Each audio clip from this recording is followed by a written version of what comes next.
திருவள்ளூர் மாவட்டம் ஆவடி அருகே முதிய தம்பதி நகைக்காக கழுத்தறுக்கப்பட்டு படுகொலை செய்யப்பட்டுள்ளதால் பெரும் பரபரப்பு ஏற்பட்டுள்ளது. சென்னை ஆவடி அடுத்த மிட்டனமில்லியில் சித்த மருத்துவர் சிவன் நாயர், பிரசன்னகுமாரி தம்பதி வசித்து வந்தனர்.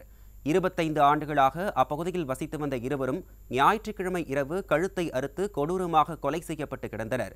இதுகுறித்து தகவல் கிடைத்த நிலையில் ஆவடி முத்தா புதுப்பேட்டை போலீசார் சம்பவ இடத்திற்கு சென்று உடலை கைப்பற்றி உடல் கூராய்வுக்காக அரசு மருத்துவமனைக்கு அனுப்பி வைத்து விசாரணை நடத்தி வருகின்றனர். 100க்கும் மேற்பட்ட போலீசார் அங்கு குவிக்கப்பட்டுள்ள நிலையில் சிவன் நாயரின் வீட்டில் சுமார் 100 பவுன் நகை வரை கொள்ளை போயிருக்கலாம் என்ற சந்தேகமும் எழுந்துள்ளது. விடியா ஆட்சியில் சட்டம் ஒழுங்கு நாளுக்கு நாள் சந்தி சிரித்து வரும் நிலையில் கொடைக்கானல் பயணம் அவசியமா முதல்வரே என பொதுமக்கள் கேள்வி எழுப்பி வருகின்றனர்.